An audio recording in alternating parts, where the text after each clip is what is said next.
सहज मार्ग के सभी अभ्यासियों को प्रणाम। आप सब जानते हैं बाबूजी महाराज ने 5 पुस्तकें लिखी हैं और बाबूजी महाराज ने कहा है कि इन पाँचों पुस्तकों के आगे कोई भी आध्यात्मिक ज्ञान नहीं है। तो आज हम इन्हीं 5 पुस्तकों पर चर्चा करेंगे। तो ये जो 5 पुस्तकें बाबूजी महाराज ने लिखी हैं, इसमें जो सर्वप्रथम है, वह है सहज मार्ग के 10 असूलों की सरह। जो सहज मार्ग के 10 नियम हैं, उसके बारे में बाबूजी ने इस पुस्तक में उल्लेख किया है। और उसके उपरांत बाबूजी ने दूसरी किताब लिखी, सहज मार्ग के प्रकाश में राजयोग का दिव्य दर्शन। और तीसरी किताब बाबूजी महाराज ने लिखी, सत्य का उदय। और उसके बाद बाबूजी महाराज ने पुस्तक लिखी, अनंत की ओर। और अंत में 1979 में बाबूजी महाराज ने लिखी, सहज मार्ग दर्शन। सहज मार्ग के सभी अभ्यासियों को ये पांचों पुस्तकें पढ़नी चाहिए। ये पांचों पुस्तकों का अपने अपना उद्देश्य है और इनकी अपनी विशेषता है। जैसे कि जो सबसे पहली पुस्तक है 10 नियम। 10 नियम में आपको ये पता लगता है कि अभ्यासी को किन नियमों के तहत सहज मार्ग रहने में रहना है। आप सबको पता है, हम सब अभ्यासियों को सूर्य उदय से पहले पूजा करनी होती है। दूसरा, हमें पूजा प्रार्थना से शुरू करनी चाहिए। तीसरा, हमारा ध्येय निश्चित होता है। तो इसी प्रकार की जितनी भी बातें हैं, वह सब बाबूजी महाराज ने इन पांचों पुस्तकों में दी हैं।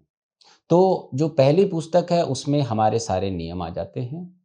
और जो दूसरी पुस्तक है, जो राजयोग का दिव्य दर्शन है, उसमें बाबूजी महाराज बताते हैं कि हम किस तरह से आध्यात्मिक क्षेत्रों को पार करते हैं। इसमें हम हृदय क्षेत्र, मानस क्षेत्र, केंद्रीय क्षेत्र, इन सब के बारे में जानते हैं। उसके उपरांत आती है सत्य का उदय। सत्य का उदय में बाबूजी महाराज ने बताया है कि गुरु किस प्रकार का होना चाहिए, हम सब धर्म से संबंधित हैं, सतत स्मरण क्या होता है, संपूर्ण समर्पण क्या होता है, इस तरह की सारी बातें उसमें दी गई हैं। और उसके बाद आता है अनंत की ओर। बाबूजी महाराज ने इसमें बताया है कि हम जब आध्यात्मिक यात्रा में आगे बढ़ते हैं तो किस प्रकार से हम ग्रंथियों को पार करते हैं और उनका ज्ञान प्राप्त करते हैं। और उसके उपरांत हम एक अंतिम अवस्था पर पहुंचते हैं। और उसके बाद आता है सहज मार्ग दर्शन। सहज मार्ग दर्शन में बाबूजी महाराज ने हमें बताया है कि प्रकृति क्या है, आकाश काल क्या है, अवतार क्या है, मनुष्य क्या है, उसकी नियति क्या है, ज्ञान क्या है, इस तरह के सारे विषय इस पुस्तक में लिए हैं। तो आज के वीडियो में हम आपको इनके सारे टॉपिक बता रहे हैं कि इसके अंदर क्या है। और आप सब अभ्यासियों को इन सभी पुस्तकों का अध्ययन करना चाहिए, जिससे कि आप सहज मार्ग रहने में रह सके। तो इस तरह से ये सब है। सहज मार्ग के 10 उसूलों की सरह। इसमें बाबूजी ने हमें 10 नियम बताए हैं। और 10 नियम जो हैं, उसमें जो नियम है वह है पूजा, प्रार्थना, मकसद, साधारण, सच बोल, एवज, भाई, भोजन, रहन सहन, पश्चाताप। इसका उद्देश्य यह है कि जब हम सहज मार्ग में आ गए तो हमें सहज मार्ग रहने में रहना है। और जो पहला नियम है वह है सूर्य उदय से पहले हमें पूजा समाप्त करनी चाहिए। और दूसरा है कि पूजा प्रार्थना से शुरू करनी चाहिए। और मकसद का अर्थ है कि हम सबको ध्येय निश्चित करना चाहिए, जो कि है ईश्वर साक्षात्कार। और जब तक उसे हम प्राप्त ना कर लें, हम चैन से ना बैठें। उसके बाद आता है साधारण। अपना जीवन बिल्कुल साधारण बना लें, हमारे अंदर सादगी झलकनी चाहिए। उसके उपरांत आता है सच बोलें। सहज मार्ग के अभ्यासी को सदा सत्य बोलना चाहिए, उसे झूठ का सहारा नहीं लेना चाहिए। उसके बाद आता है रिवेंज। अगर कोई हमें कष्ट पहुंचाता है तो हमें उससे बदला नहीं लेना चाहिए, बल्कि उस कष्ट को ईश्वर की ओर से समझना चाहिए। और उसके बाद आता है भाईचारा। हम सबको, सृष्टि के हर व्यक्ति को अपना भाई समझना चाहिए और उससे भाई जैसा ही व्यवहार करना चाहिए। और उसके बाद आता है भोजन। जो भी भोजन आपको मिलता है उसे ईश्वर की याद में खाएं और पवित्र कमाई का ख्याल रखें। और उसके बाद आता है रहन सहन। हमें अपना रहन सहन इतना उम्दा बनाना चाहिए कि लोग हमसे पूछें कि आप क्या कर रहे हैं, किस तरह की पद्धति को आपने अपनाया है। और अंतिम है पश्चाताप, अर्थात हम भी मनुष्य हैं। अगर हमसे भूल से कोई गलती हो जाए तो हमें सोते वक्त ईश्वर के समक्ष अपने आप को दीनहीन भाव में रखकर क्षमा मांगनी चाहिए और ईश्वर से ये प्रार्थना करनी चाहिए कि हमसे दोबारा ये गलती ना हो। तो ये थे पहली पुस्तक के 10 नियम। और इसके बाद जो दूसरी पुस्तक है राजयोग का दिव्य दर्शन, उसमें बाबूजी महाराज ने पहला जो अध्याय लिया है वह है राजयोग। इसमें बाबूजी महाराज ने हमें बताया है कि राजयोग क्या है। उसके बाद बाबूजी महाराज ने हमें बताया सहज मार्ग, क्योंकि हम सब जानते हैं सहज मार्ग राजयोग का परिवर्तित रूप है। तो किस प्रकार से राजयोग शुरू हुआ और उसके बाद सहज मार्ग को विकसित किया गया। और उसके बाद आता है मेडिटेशन। अब सहज मार्ग में हम मेडिटेशन करते हैं, जिसको कि हम पूजा कहते हैं। तो उसी पूजा के माध्यम से हृदय पर ध्यान रखते हुए हम अपनी आध्यात्मिक यात्रा में आगे बढ़ते हैं। तो बाबूजी वही बता रहे हैं कि जब आप पूजा ध्यान का अभ्यास करते हैं तो आप कई क्षेत्रों को पार करते हैं। तो जो पहला क्षेत्र आता है वह आता है हृदय क्षेत्र। हृदय क्षेत्र की जितनी भी चीज़ें हैं वह सब बाबूजी महाराज ने इसमें उल्लेखित की हैं। और इसके बाद आता है मनस क्षेत्र, और मनस क्षेत्र के बाद आता है केंद्रीय क्षेत्र। तो आपको इस पुस्तक में जो चीज़ें पता लगेंगी वो पता लगेगा राजयोग क्या है, सहज मार्ग क्या है, ध्यान क्या है, हृदय क्षेत्र क्या है, मनस क्षेत्र क्या है और केंद्रीय क्षेत्र क्या है। इसके बाद आती है पुस्तक सत्य का उदय। सत्य का उदय में बाबूजी महाराज ने सर्वप्रथम हमें ये बताया है कि धर्म क्या है।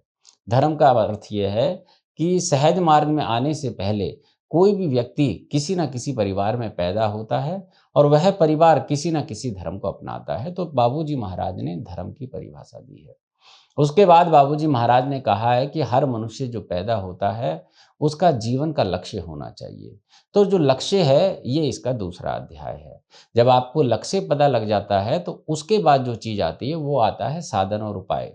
उस लक्ष्य को प्राप्त करने के लिए आपको किन किन साधनों का प्रयोग करना होता है। फिर आपको एक गुरु की खोज करनी पड़ती है जो कि स्वयं उस लक्ष्य तक पहुंचा हुआ है। तो इसी तरह से गुरु का इसमें वर्णन किया गया है। गुरु जब मिल जाता है तो हम क्या करते हैं, हम आध्यात्मिक प्रशिक्षण लेते हैं। जब हम आध्यात्मिक प्रशिक्षण लेते हैं तो हमारे साथ क्या होता है, तो हम गुरु में श्रद्धा पैदा करते हैं। और जब श्रद्धा पैदा हो जाती है तो हम गुरु के सतत स्मरण में रहना शुरू करते हैं और उसके बाद हम अपने आप को आत्मसमर्पित कर देते हैं। और जब हम आत्मसमर्पित हो जाते हैं उसके बाद हमें साक्षात्कार प्राप्त होता है। और अंत में बाबूजी ने अपनी भूमा की शक्ति से, अपनी अंतर्दृष्टि से हमें कुछ भविष्य के बारे में बताया है। वह उल्लेख होता है मेरी अंतर्दृष्टि में। तो ये हो गई तीसरी पुस्तक जिसमें कि ये 10 विषय दिए हैं बाबूजी महाराज ने। और इसके बाद जो पुस्तक आती है वह है अनंत की ओर। अनंत की ओर में बाबूजी महाराज ने 13 ग्रंथियों का उल्लेख किया है। तो उसका विषय ये है, सर्वप्रथम बाबूजी महाराज ने हमें बताया कि ज्ञान क्या है और उसके बाद बताया कि ग्रंथियाँ क्या हैं। ग्रंथियों को हम नोट्स कहते हैं। तो आध्यात्मिक यात्रा में 13 ग्रंथियाँ आती हैं। जब हम ये 13 ग्रंथियाँ पार कर लेते हैं तो उसके उपरांत हमारी अंतिम दशा आती है। और ये जो अंतिम दशा है यही सहज मार्ग की उच्चतम दशा है, जब हम भूमा का साक्षात्कार कर लेते हैं। और आखिरी में जो पुस्तक है 1979 की, वह है सहज मार्ग दर्शन। तो सहज मार्ग दर्शन में जो विषय बाबूजी महाराज ने लिए हैं वो इस प्रकार से हैं। सबसे पहले बाबूजी महाराज ने हमें परिचय दिया। परिचय में बाबूजी महाराज ने 3 चीजें बताई। दर्शन की धारणा, दर्शन क्या होता है, ईश्वर प्राप्ति का जो मार्ग है उसको दर्शन कहते हैं। सहज मार्ग दर्शन से पहले भी 6 दर्शन हैं और उन्हीं दर्शन का उल्लेख यहाँ पे किया है कि किस प्रकार से पहले के दर्शन थे और आज सहज मार्ग दर्शन के माध्यम से हम बड़ी सरलता से अपने उच्चतम लक्ष्य ईश्वर साक्षात्कार, उसके उपरांत भूमा साक्षात्कार को प्राप्त करते हैं। फिर इसमें बाबूजी महाराज ने बताया है कि सहज मार्ग का इतिहास क्या है, सहज मार्ग की कैसे प्रगति हुई। और उसके बाद बाबूजी महाराज ने बताया कि सहज मार्ग की विशेष बातें क्या है, हर मनुष्य को सहज मार्ग क्यों अपनाना चाहिए, उसमें क्या विशेष है जिससे कि हम उच्चतम लक्ष्य तक पहुंच जाते हैं। तो ये है पहला अध्याय जिसको कि परिचय कहा जाता है। उसके बाद है वास्तविकता। वास्तविकता में बाबूजी महाराज ने बताया है कि इस सृष्टि में जो गतिहीन और गतिशील पहलू हैं वो क्या क्या हैं। उसके बाद बाबूजी महाराज ने बताया अंतिम वास्तविकता, जो मूलभूत वास्तविकता है जिसके पीछे ये पूरा ब्रह्मांड चल रहा है, वह क्या है। उसके बाद बाबूजी ने बताया होने का भाव, अस्मिता, जो हमारी आइडेंटिटी है, मेरे निजत्व का भाव है, वह क्या है, उसका उल्लेख यहाँ पे किया है। उसके बाद बाबूजी ने बताया कि आकाश और काल क्या है, ब्रह्म और जीव क्या है, और प्रकृति में समान अंतरता, प्रकृति में ऐसी क्या चीज है जो हमारे से समानता बनाती है, जो ईश्वरीय पक्ष और मानवीय पक्ष है वह क्या है। और इसमें आखिरी में बताया अवतार क्या है, क्योंकि इस सृष्टि में अवतार बारंबार आते हैं और जैसे बाबूजी महाराज विशिष्ट विभूति हैं, इससे पहले अवतार आए हैं और अपना कार्य समाप्त कर कर चले गए। तो बाबूजी ने बताया कि अवतार में ऐसे क्या विशेष गुण होते हैं जो कि साधारण मनुष्य में नहीं होते हैं। तो उन्हीं का उल्लेख बाबूजी महाराज ने इस अवतार के चैप्टर में हमें बताया है। तो ये सब समझने के बाद आती है बात ज्ञान की, क्योंकि ज्ञान जो है उसी के माध्यम से हम आरंभिक अपनी यात्रा शुरू करते हैं। तो उस बाबूजी ने बताया है ज्ञान और इसकी प्रकृति। असल में ज्ञान होता क्या है, ज्ञान, अज्ञान, विद्या, अविद्या, उन सारी चीजों का उल्लेख बाबूजी महाराज ने इस अध्याय में किया है। और उसके बाद आता है उपाय, तर्क, श्रुति और अनुभव, क्योंकि ज्ञान प्राप्त करने के लिए हमें तर्क करना पड़ता है और हमें श्रुति और हमें अनुभव करना पड़ता है।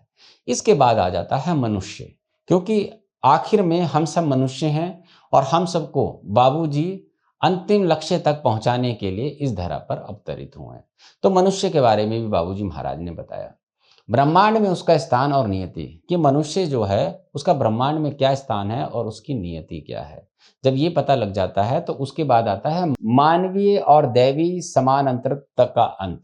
जो हमारे अंदर गैप है, ईश्वर और मनुष्य के बीच में गैप है, वो सहज मार्ग के अभ्यास से किस तरह से समाप्त हो जाता है कि हमारा मनुष्यत्व खत्म हो जाता है और ईश्वरत्व के साथ हम मिल जाते हैं। उसका उल्लेख बाबूजी ने इसमें किया है। और अंत में हमें करना क्या होता है, इन सबको पाने के लिए हमें साक्षात्कार और उसका उपाय करना होता है। अब साक्षात्कार जो है उसका मार्ग जो है उसमें क्या है, बाबूजी ने साक्षात्कार के मार्ग को दो भागों में बांटा है। पहला भाग आता है अभ्यासी की भूमिका और दूसरा आता है मार्गदर्शक की भूमिका। अभ्यासी कौन, जो अभ्यास करता है, मार्गदर्शक कौन, जो हमें मार्ग दिखाता है। तो जो अभ्यासी की भूमिका है उसमें जो पहली चीज बाबूजी ने बताई है वो बताई है हमें वैराग।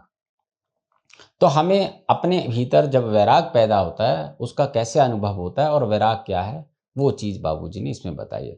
फिर दूसरा बताया हमें ध्यान, और उसके बाद बताया है ध्यान के पूर्व तैयारी, और उसके बाद बताया है प्रार्थना, प्रार्थना के बाद सतत स्मरण, और सतत स्मरण के बाद हम भक्ति में आ जाते हैं और अंत में हम अपने आप को पूर्ण रूप से बाबूजी को समर्पित कर देते हैं। तो ये चीजें हैं अभ्यासी की भूमिका की।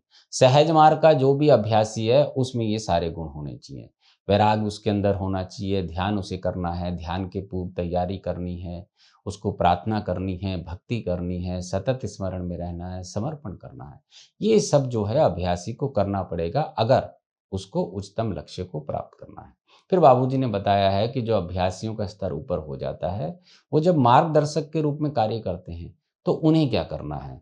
तो उसके लिए बाबूजी ने बताया गुरु और उसका कार्य, जो मार्गदर्शक है, जो गुरु है, वो किस प्रकार का होना चाहिए और उसके क्या क्या कार्य हैं, क्या क्या उसके फंक्शंस हैं। और इसमें हम प्रयोग किस चीज़ का लेते हैं, हम लेते हैं प्राणाहुति का। असल में सहज मार्ग की जो विशेषता है वह है प्राणाहुति है, क्योंकि अन्य सभी दर्शनों में प्राणाहुति नहीं है। प्राणाहुति केवल बाबूजी महाराज के सहज मार्ग में है, जो हमारी मदद करती है, हमारी आध्यात्मिक प्रगति में है। तो इस प्रकार से बाबूजी महाराज ने गुरु के बारे में बताया, उसका कार्य बताया और प्राणाहुति क्या है वह बताया। और अंत में जब हमारी पूरी यात्रा पूरी हो जाती है तो उसमें क्या क्या क्रम आते हैं वो सारी चीजें इसमें बताई हैं। जैसे आप सबको पता ही है, सबसे भारी क्षेत्र हृदय क्षेत्र होता है, उसके बाद मनस क्षेत्र होता है, केंद्रीय क्षेत्र होता है। मनस क्षेत्र को भी दो भागों में बांटा जा सकता है, वह है हिरण्यगर्भ और ईश्वरीय प्रदेश।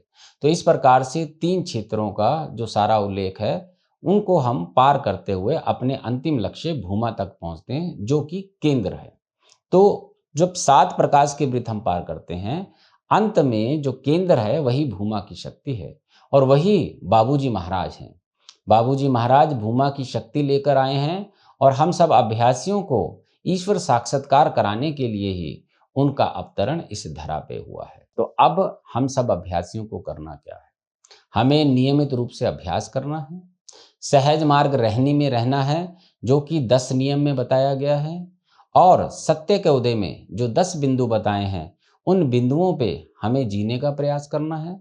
और आध्यात्मिक उपलब्धियां हमें क्या क्या प्राप्त होंगी वो राजयोग के दिव्य दर्शन में जानना है। और जो 13 ग्रंथियों का ज्ञान है वह हमें मिलेगा अनंत की और पुस्तक में। और जो अंतिम पुस्तक है सहज मार्ग दर्शन, उसमें आपको पता लगता है ये सृष्टि कैसे बनी है, अवतार कौन होते हैं, आकाश क्या है, काल क्या है, मनुष्य क्या है, सहज मार्ग के अभ्यासी के क्या क्या भूमिका है, ये सारी चीज़ें आपको पता लगती हैं। तो आज हमने आपको पांचों पुस्तकों का संक्षिप्त विवरण दिया है और हम आशा करते हैं कि आप इससे प्रेरित होकर इन पांचों पुस्तकों का अध्ययन करेंगे और साथ में नियमित रूप से सहज मार्ग का अभ्यास करेंगे।